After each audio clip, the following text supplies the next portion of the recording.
Cricket on the brain 24/7, 365. Well, every Monday, Corbin Middlemass and ex-Test opener Ed Cowan join forces on the ABC Cricket Podcast. And I watch him bat and I think it's like Brian Lara on steroids. Featuring the best analysis and biggest results. We're not better off trying to blood someone else in a series like this. And the stories that have your cricket thread popping off. So if I'm buying the Renegade, why would I want to purchase that? ABC Cricket Podcast, every Monday on ABC Listen or wherever you get your podcasts. Because there's no off-season in cricket. ABC Listen. Podcasts, radio, news, music and more. Thomas has just been quite critical of the performance after the game.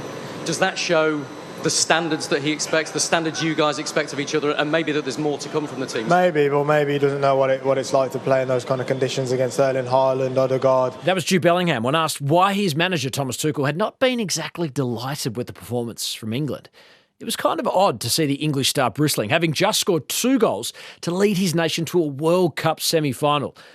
Are we looking at a player-coach feud or a storm in a teacup? There was plenty more to discuss in a 2-1 extra-time victory for England that included a Norwegian stunner, another disallowed, an overturned English penalty, and a big controversy around the Three Lions' first goal.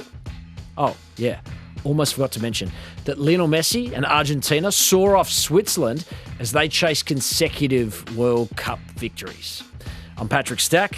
This is ABC Sport Daily World Cup Special. Socceroos legend Mark Schwarzer called the action in Miami as England edged Norway in extra time. Mark Schwarzer, I want to understand the emotion and the atmosphere from England fans as they saw off the Viking Kings in a heck of a game. Yeah, I mean, it probably wasn't the best of football, and a lot of that's down to the conditions. I mean, it's very, very hot and humid. It was about 65% humidity, 38 degrees. 5 o'clock kickoff is actually the earliest kickoff we've had here in Miami. Even though it was predominantly overcast for most of the day, it was super, super hot once again. And you know, for both these teams, yes, Norway in their previous game against Brazil played in some hot conditions, but nothing like they do in Miami.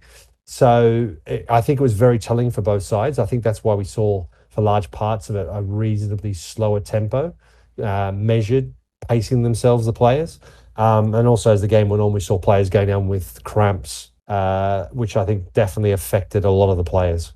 One player who didn't seem to be impacted by the conditions was Jude Bellingham. Scored twice in a pretty dizzying performance, 6 goals for the tournament. I think he's got 4 Player of the Match trophies. He's delivering when it matters most, a guy who came into this tournament under a large amount of scrutiny. Yeah, he has. And I think, you know, as a neutral and someone obviously, well, I say neutral, I was kind of happy that England got through. Obviously lived in England for a long, long time. And cover the Premier League, and obviously the vast majority of players playing in the Premier League.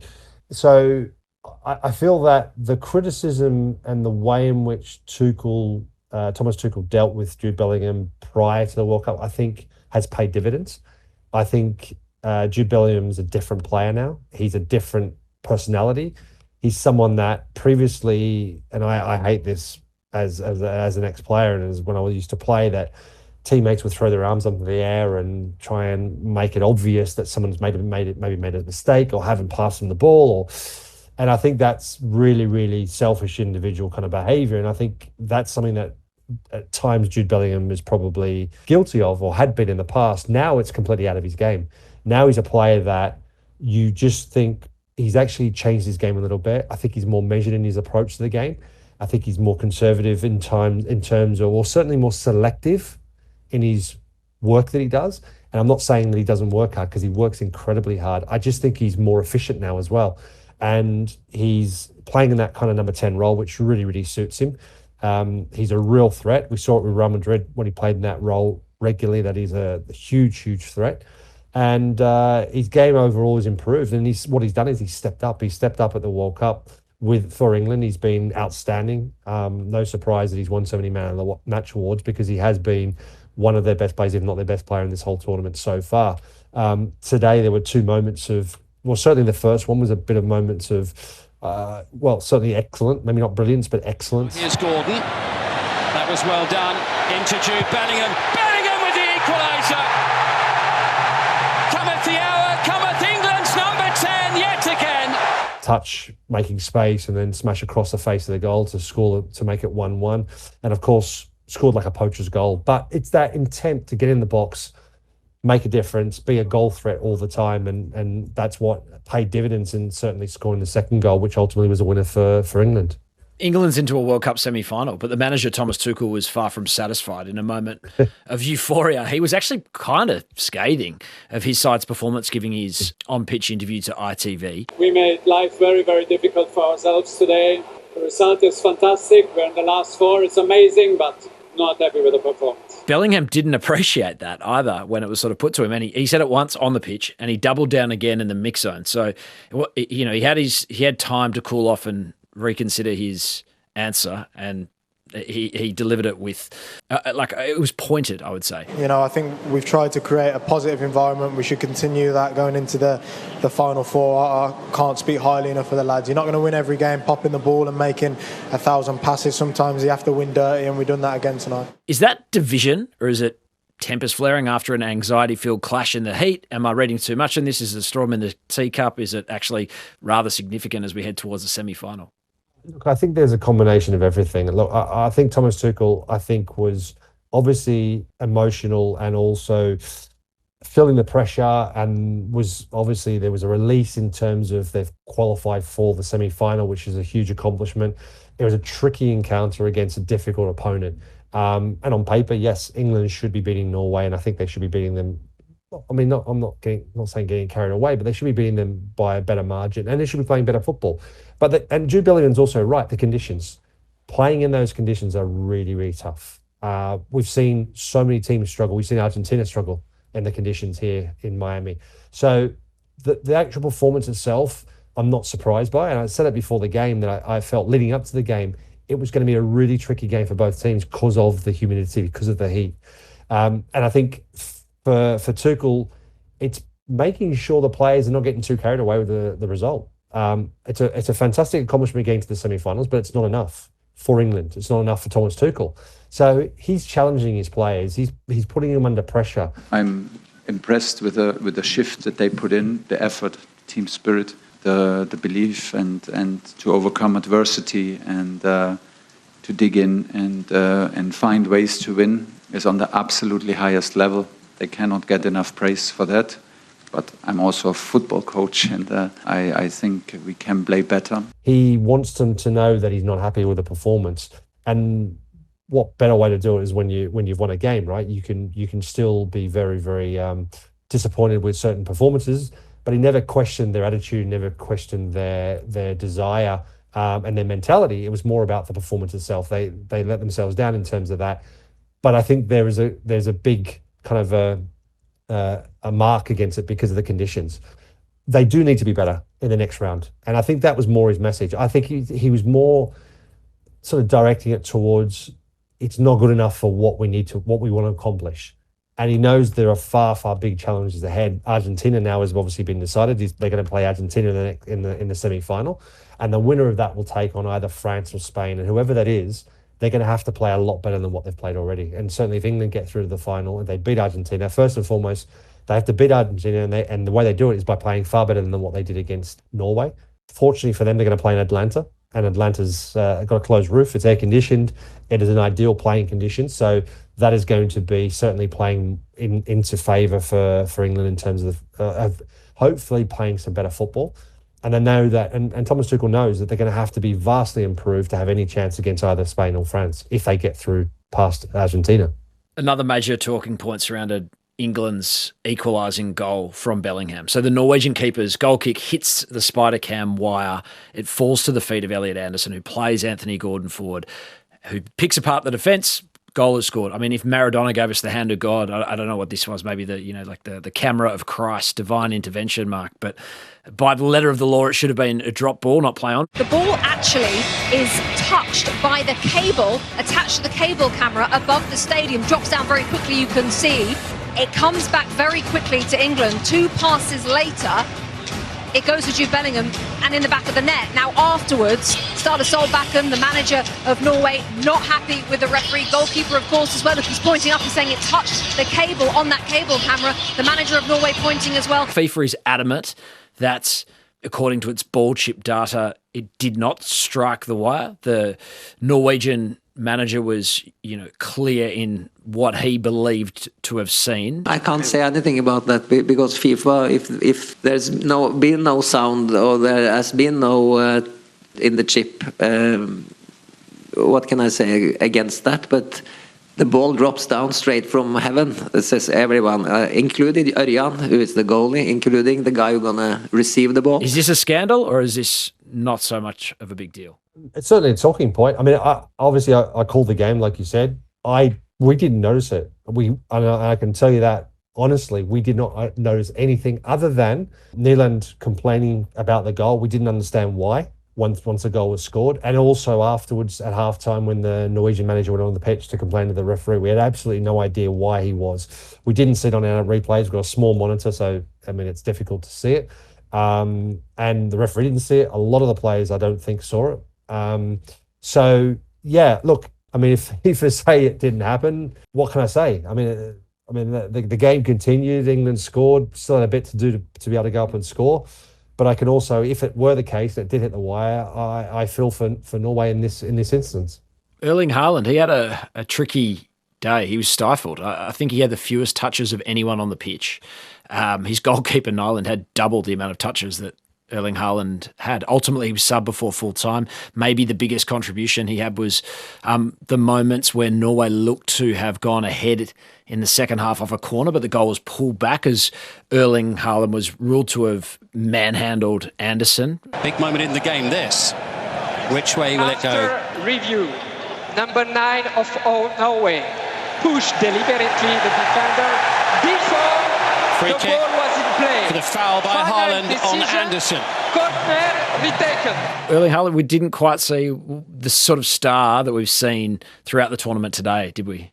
No, it didn't. But I thought Harry Kane was similar in so many ways. Like, we're talking about two of the best strikers on the planet, and both of them were really not effective in the game. Erling Haaland probably less effective than Harry Kane, but we've seen that before with Erling Haaland. That if he doesn't get service, if he's not given opportunities, it's very difficult to get him involved in the game. He's one of those players that certainly is very selective in his runs, but then when he does, there's a turn of pace, there's a burst of pace, and there's athleticism, there's strength on the ball. We just didn't see that today, and partly I think also the way Norway played, the way they played more conservatively, conserved energy for large periods of time, and I think the reason he came off was he was injured, whether it was a cramp or whether it was a calf issue or some sorts. He looked like he was really struggling at the beginning of extra time. I'm surprised he actually lasted the whole half of extra time. We saw him limping. We saw him struggling. It was not a tough decision to take him out because he was finished. Maybe I should have taken him out 10 minutes before. So that was obviously very disappointing to see because obviously he's a phenomenal player, and you kind of thought this was an incredible battle between two of the best strikers on the planet right now, and certainly for some time. And unfortunately, neither of them really stood out. But again, I'll go back to it. The conditions played a massive part in it. Hey, geez, the video assistant referee doesn't seem to be having a particularly solid end to the tournament right now. I feel like my heart's in my mouth every time we're seeing something reviewed, and there was a penalty in extra time for England that was overturned. Do you think we have confidence that VAR's going to give us the correct outcome as we head towards the semi-finals? I think part of the issue is the inconsistency and not knowing what is the correct decision and what is, and how referees going to referee the instance. Look, I felt the disallowed goal going back to the Haaland foul on Elliot Anderson in the box, that being ruled out for a push. I think that's actually a fair decision. I think if it was flipped the other way, Norway would be outraged if that weren't overturned. And I agree. I think it was the right decision. I'm really surprised about the other decision. I'm just surprised that they overturned the Jed Spence penalty. I thought it was a definite penalty. Ref's going to have a look. That might not be great news for England.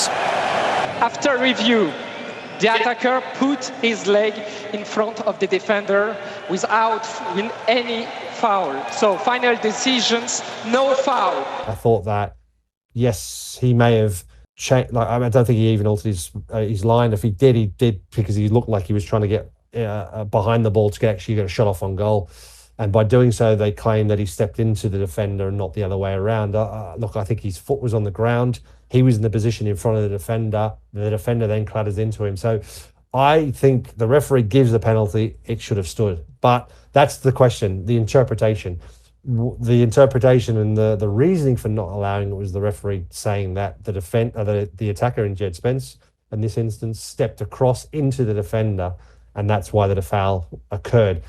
I'm not sure. I've not seen that when we watched the game afterwards in Argentina and Switzerland, and it happened numerous times in the game where particularly actually Argentinian players stepped in front of Swiss players as they came in for a challenge, and every time were awarded a free kick. So I think that's where the problem is, the inconsistency with the decision making, and that's where we're always going to get questions and where people are going to have debate about the ongoing decisions that are made by referees and officials. A debate that's raging out of the Switzerland-Argentina game also centres around a VAR decision with Brill Embolo earning a second yellow card for diving and getting sent off.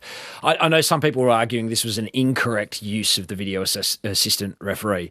I got to say, though, I kind of always enjoy seeing diving punished, Mark. My understanding is that actually it's 100% the correct decision. My understanding of the way that the rules have changed, and that if somebody's unfairly awarded a yellow card, for an act that they didn't commit, and VAR is able to determine that's actually the case.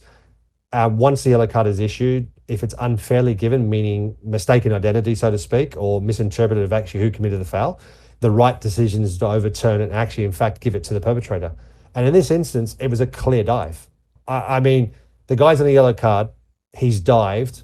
Paredes didn't foul him, one of the few times he probably didn't foul someone on the night. I mean, that was the surprise, because actually when it first happened in normal speed, watching on TV, I thought, yeah, it's a yellow card. Has to be. After the review, there is no foul for number 5. And number 7, there is a clear simulation. Final decision, yellow card for number 7. No! He's going to be sent off here, Embolo. It is a second yellow card. And then obviously seeing it in the replay, I was like, oh my gosh, that is a clear dive. And I actually think it's the right decision. I don't have a problem with it. I feel for Switzerland. I feel for Brill Embolo, because you could see he was devastated, and the realization sinking in that he's been sent off for diving, and he knows he's dived. There's no doubt about it at all. I can't agree more strongly. It shaped what came. Argentina really took control from that moment. Ultimately 3-1 victors. It was an extra time screamer from Julian Alvarez against the 10-man Swiss. That goal was a joy, Mark. It was brilliant. I mean, unfortunately, the yellow card, the second red card changed the game. There was a moment where Switzerland actually, you felt like they're gaining momentum, getting that 1-1 back into the game. You felt like they're going to really build on something here. And then I think Switzerland did well to see the game out to the end of 90 minutes. And then the extra time, you just felt that unless they're able to just ride their luck, dig deep, and somehow survive, you just felt that Argentina were going to run away with this. And obviously that's what happened in the end. I mean, Julian Alvarez goal was sensational. Lautaro Martinez. Julian Alvarez! Wow! I mean, it was absolutely fantastic. The minute it left the foot, you felt this is going top corner, and it did. So it was a brilliant goal to put, basically give Argentina the initiative, get their heads in front.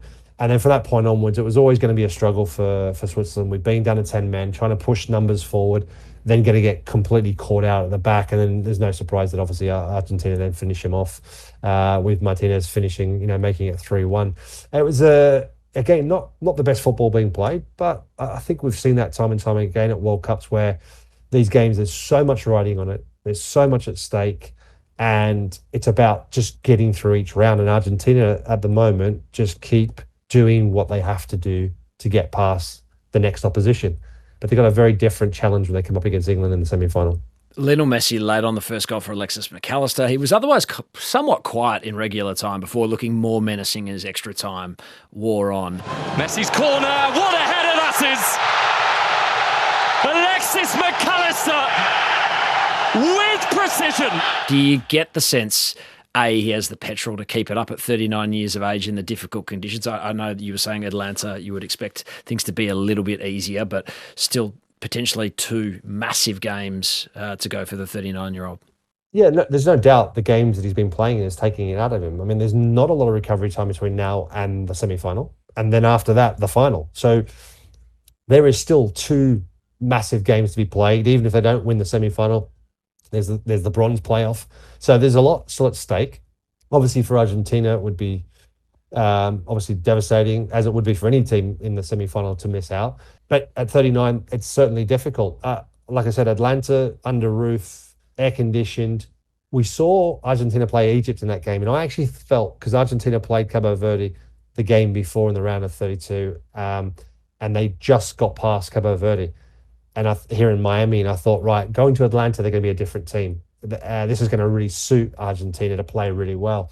And they struggled. They struggled against an Egypt side who played really, really well for, 79 minutes, 78 minutes. And that surprised me. So maybe, it's going to be another challenge for them, to play in those conditions, backing up after another big game, another, extra time adventure.